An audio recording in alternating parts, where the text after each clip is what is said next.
Hello and welcome to the Business Standard Morning Show. I'm Kanishka Gupta and let's have a look at the stories for the day.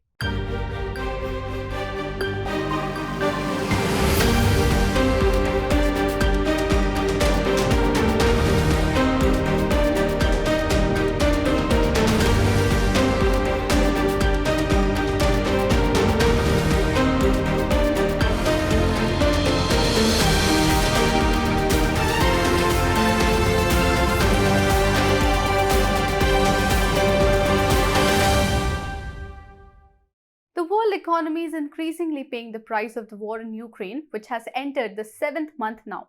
Although the West is bearing the maximum brunt, Asian economies cannot remain untouched for long. The slowdown effect has reached the Indian shores too. Its merchandise exports contracted 3.5% in September due to a fall in demand for Indian goods in the advanced economies. So, have Indian exports hit a significant rough patch? Let's find out.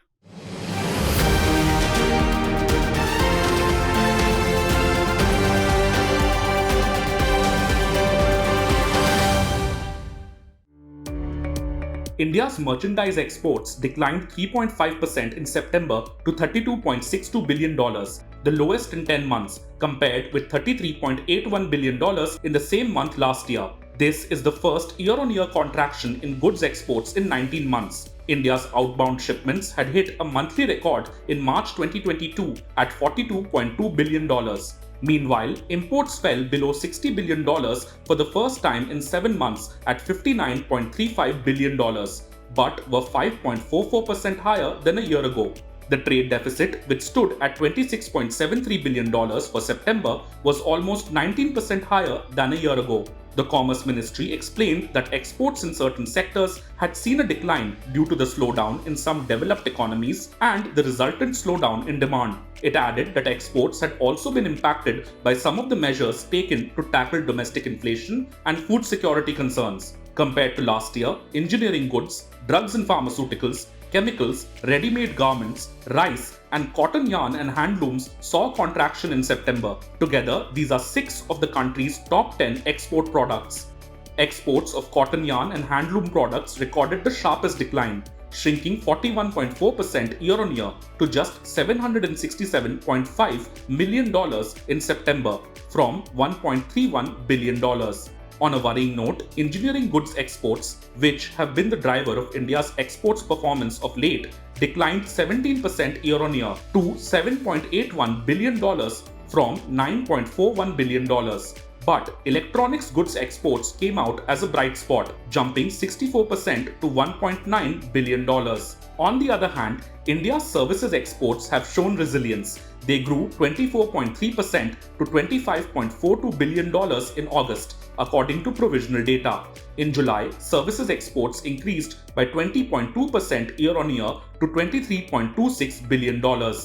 In December last year, analysts at CRISIL said in their report that the Indian government's goal of achieving $1 trillion in goods exports by fiscal 2028 needed a reality check. One of the factors they listed for being cautious was the fact that the country's exports were highly sensitive to global growth shocks. Even before the onset of the Russia-Ukraine war, they had warned that the emerging global environment was set to become more challenging. In September this year, the Export-Import Bank of India also said that exports could be shadowed by softening global commodity prices, a possible slowdown affecting major trade partners, and the inflationary pressures and tight monetary policies around the world. And the world is bracing for much more challenging days ahead.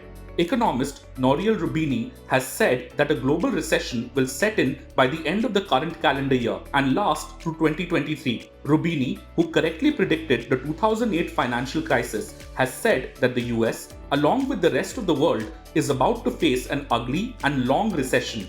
World Trade Organization Director General Ngozi Okonjo-Iweala has also said that the world is edging into a global recession. The WTO is expected to lower its 2022 trade growth projections next month. In April, it had lowered its projection for growth in merchandise trade this year to 3% from 4.7% previously. Since external trade accounts for half of India's GDP, it could face an economic downturn if a global recession does hit. The country will have to brace for lower merchandise and services exports. But commodity prices are also correcting. Going forward, they are expected to come down significantly. This would cut the import bill and boost consumption, which would push the growth momentum. So, how are Indian exports likely to perform going ahead? There are very significant, say, possibilities that economic slowdown is going to hit us before the end of this year.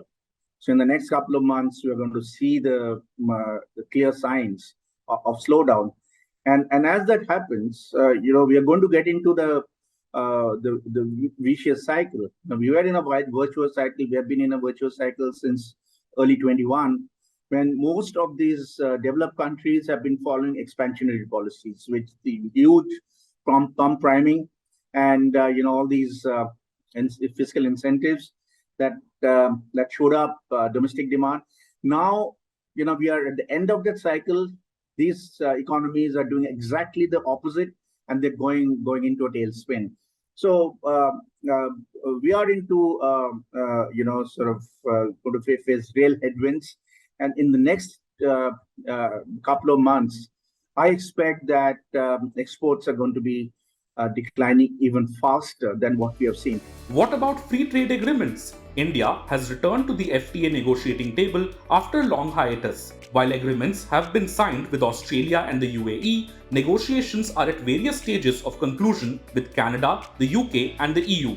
The United Kingdom is shrinking pretty fast, and when an economy and a major economy shrinks, they are in no position to be generous in terms of granting market access. Of course, we'll get some in terms of some merchandise goods. Some expansion is going, some market access will be granted, but whether those additional market access will get translated into higher exports in the short run, that is doubtful. European Union is also facing huge uncertainties. I expect under these circumstances, EU to take a very, very tough stand in terms of granting market access. So overall, the FTA scene is really ambivalent.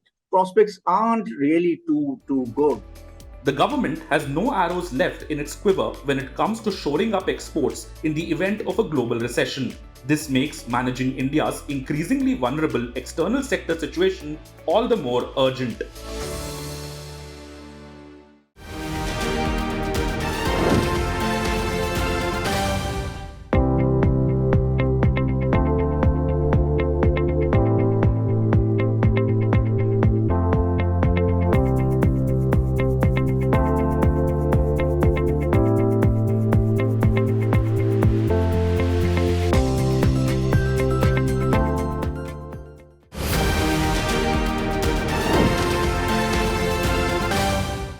Made in India cars, meanwhile, became a bearer of glad tidings in these trying times. India's passenger vehicle exports jumped 26% in the April-June quarter. And in this, Maruti Suzuki led from the front. It has emerged as the country's biggest passenger car exporter. 40 years since the first Maruti 800 rolled out from its factory, the company has come a long way. It made dreams affordable. Small cars reached tier 2 and 3 cities due to it. But did the champion of small cars miss the boat when it comes to the premium segment? And if yes, what is it doing to catch up? Watch our next report to find out.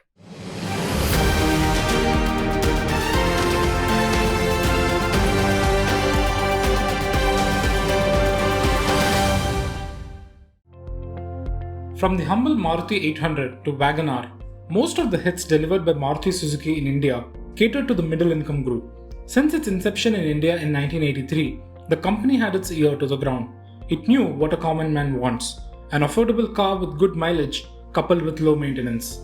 It explains why Maruti gets 43% of its sales from non-metro cities. The company has been equally focused on urban markets too, which too has mixed segments and a greater appetite for high-end cars. As part of its strategy, the company had in 2015 launched Nexa dealership. Its premium models like Ciaz, Baleno and SUVs such as the new Ertiga and the XL6 all sold through Nexa. Since its inception, over 1.6 million cars have been sold cumulatively across 400 plus Nexa outlets as of FY22. The premium focus is also reflected in the average selling price now. According to a company official, the average selling price of Maruti's models has gone up to 7.12 lakh rupees from 6 lakh rupees 3 years back. For decades, Maruti commanded premium market share in the passenger vehicle segment, but then the road turned bumpy. Stiff competition squeezed its sales and its market share started to fall. From a peak of over 51% in FY19, Maruti Suzuki's market share in the personal vehicle segment fell to 43% in FY22. The management acknowledged this loud wake-up call. Maruti chairman R.C. Bhargava, in a recent post-earnings call, said that small cars, which used to be the bread and butter for the company, lost the butter. So what went wrong with the company? The fate of Maruti was clearly tied to small budget cars, and the rise of SUVs pushed the sedans to margins. According to a Chrysler report, the share of small cars in the passenger vehicle segment declined from 65% in FY12 to 45% in the first 9 months of FY22. Meanwhile, the share of SUVs has shot up to 40% in FY22 from just 18% in FY16. If you see till today, so obviously Grand Vitara is yet to come on the roads, right? So till today, obviously, Maruti is struggling in 10 to 20 lakh segment, which is obviously a big pie of the total auto market today. So I think right now there is no doubt, that Maruti is struggling, and that's one of the reasons, why they have been focusing on this segment, primarily with their new launches like Grand Vitara, or maybe the future launches like MPV, which will be coming in this segment. Thing is, Maruti was primarily in that subcompact SUV segment with Brezza, right? So, but if you see, competitors like Tata, right, they have an SUV in every SUV segment. Otherwise, broadly, if you see, I think they are trying to rework on their SUV strategy for India market, and I think the best part is that they have got support this time from Toyota, which is the largest selling vehicle company in the world. Since the consumer aspirations have gone up, the consumer income levels have gone up, and primarily, the competitors are also giving up, fantastic products. So I think now Maruti is also trying to get themselves into the premium, not premium, but a market, primarily the market which is around 15 to 20 lakhs. Maruti has been a painfully late entrant to the SUVs, a segment which other car makers capitalized. Maruti's share in the UV segment has shrunk from 28% in FY19 to 19% in FY22, mainly due to its fewer products in this space. Currently, this category is dominated by Hyundai, and the likes of Kia, Tata Motors and Mahindra have also gained significant share on their SUV models. On top of this, Maruti has seen a 25% decline in the market for hatchbacks in the last 4 years. This category was most affected by rising costs. But R.C. Bhargava is not a man known for quitting easily. The 88-year-old chairman of Maruti said the company will not walk away but fight to get back its market share. While retaining its core base of appealing to smaller cities and rural areas, the company has launched or lined up multiple premium models in the SUV segment for urban India. In the non-SUV space of hatchbacks and sedans, the company is planning to bring new features and technology. In the non-SUV segment, Maruti still has significant market share of 65%. In the entry-level SUV segment, its share is 20%. The company has only recently ventured into the mid-SUV segment with the launch of Grand Vitara. Hyundai Creta and Kia Seltos currently lead the mid-SUV segment. Maruti is still a marginal player in the mid-size plus premium segment with just a market share of 4% as of FY22. However, the demand for its new SUV offerings is encouraging. Maruti Suzuki has an order book of 130,000 units of the Brezza, and 43% of it is for top-end variant. For Vitara, it has received pre-bookings of 57,000. Demand for top variants is likely to increase the average selling price for the car maker. On that note, let us hear from Ravi Bhatia, an auto expert from J2 Dynamics. So Nexa started initially in any company. When you have two channels, it's very difficult to serve the two channels with products.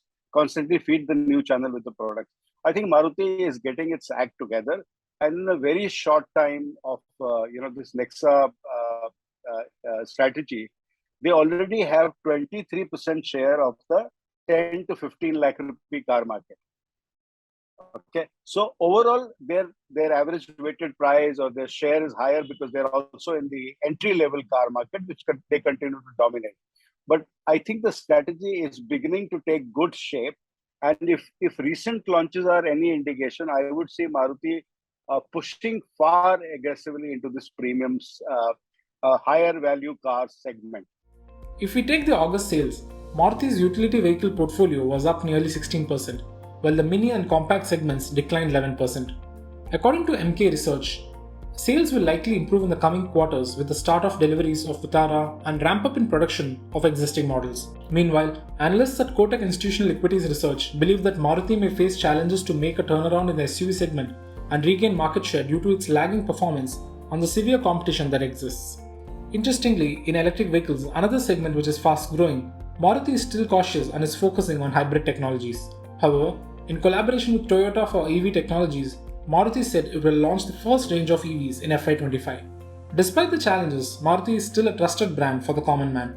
Given its strength in distribution and dealership network, it can always up the game in the higher end segment. Recent launches and the upcoming product mix is a testament to that fact.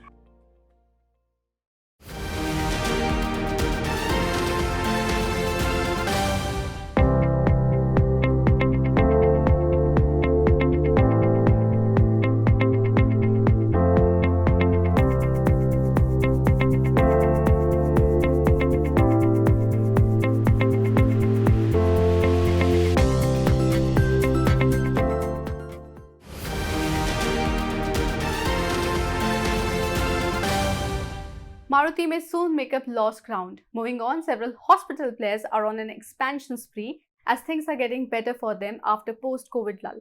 So, will the ongoing aggressive expansion cycle help the sector achieve sustainable growth ahead? We find out in next report.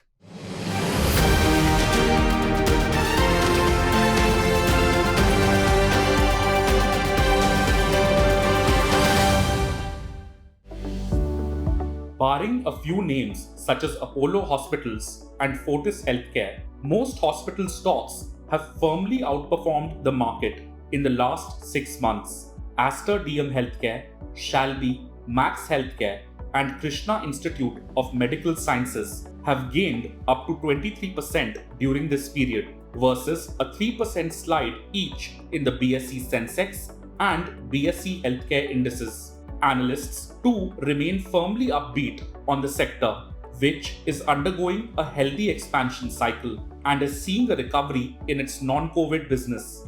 Yes, we are positive on the space. Largely in the last 3-4 years, all the companies were in a consolidation mode. Whatever the capex they had done between 15 to 18, all the benefit was getting reflected in the last 2 years numbers. Having said that, still most of the hospital companies have not reached its optimum utilization level. They are still below. Some of these companies are still below the pre-COVID levels. So international patients are not recovered to its normalcy. So all these things will drive the growth in the medium term. Further, the ARPOB, that is the pricing, has been reasonably pretty healthy, and that is largely on account of a better case mix, like your insurance going up.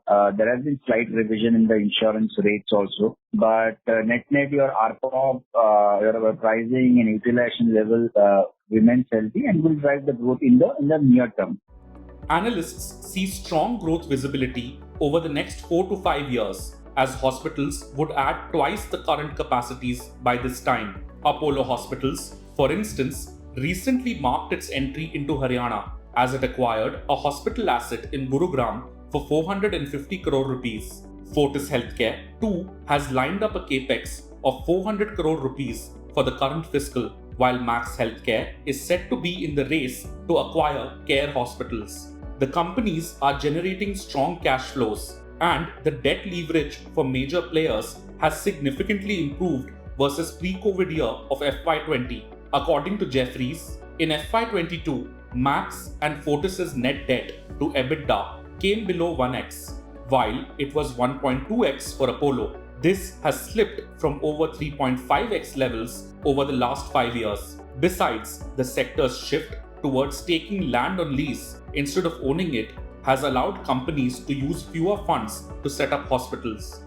But over the past decade, what we have seen is majority of these hospital chains change the strategy. They call it the asset-light strategy, where they are saying that we no longer want to own the land and building. We are happy to lease the land and building. And if we lease it, we will pay lease rental. So EBITDA margin will come down versus what it used to be earlier. but our return on equity will be significantly higher. So this is what is making us positive on the entire hospital business. The asset-light business is not only higher ROE, and it enables faster expansion, and it enables covering the geography of the country. So we expect margins to improve over here, and also sales to improve in low teens growth. See, last year, some of these hospitals had some COVID-related revenues, which obviously will hopefully not recur this year. And because those revenues will not recur, the non-COVID business, which was very low last year, actually grow very reasonably fast this year. So net-net, the kind of top-line growth that most of these hospitals will report will be in the teens, low to high teens, depending on which hospital chain we are talking about. And the PAT growth will obviously be faster because the margin will expand.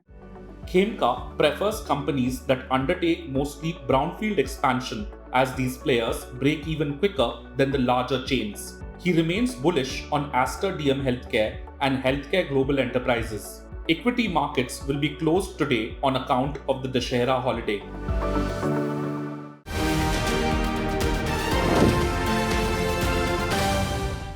With the nations around the world pledging to cut emissions, the glare on automobiles is increasing.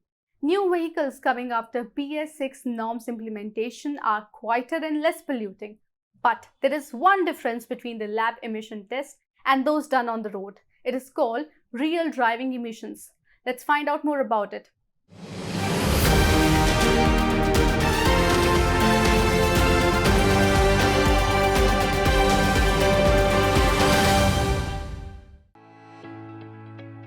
Policymakers world over are working towards transition to cleaner transport and are moving away from fossil fuels. To reduce automotive pollutants, countries have implemented stricter emission standards. One such set of norms are real driving emissions. It ensures that cars deliver low emissions in real-world driving conditions.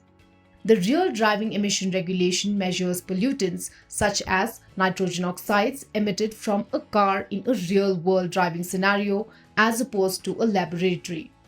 Testing in labs has led to a lot of discrepancies in emission values when compared to a real-world scenario. This prompted the policymakers to develop a testing mechanism that measures pollutants in real driving. Based on the data collected, policymakers ensure that pollutants are not emitted beyond the specified limits.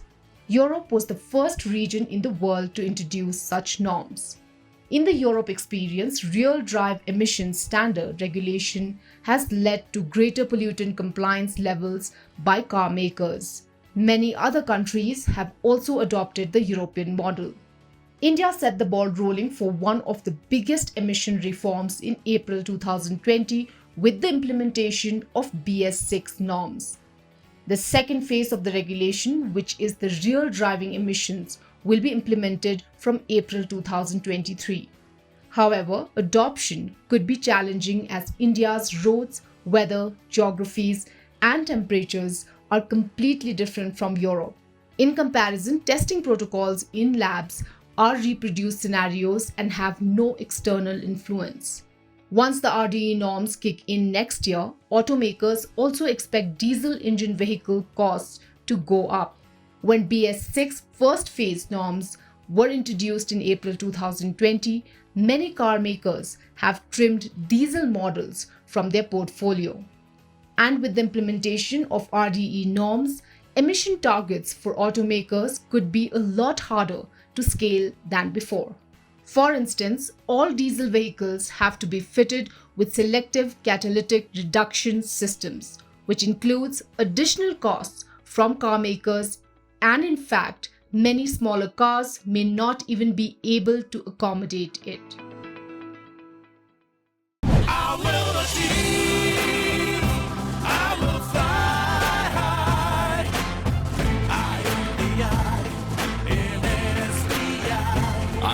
By the nation's trusted bank, SBI, the banker to every Indian. India is home to world's 20 most polluted cities, and the country needs to do more to curb vehicular emissions. Real driving emissions is one step in that direction. That is all for today. For more news, views and analysis, please log on to business-standard.com. If you like this video, share it and subscribe to Business Standard. For more news, views and insights, log on to www.business-standard.com. Do also follow us on YouTube, Twitter, Facebook, Instagram, Telegram and LinkedIn.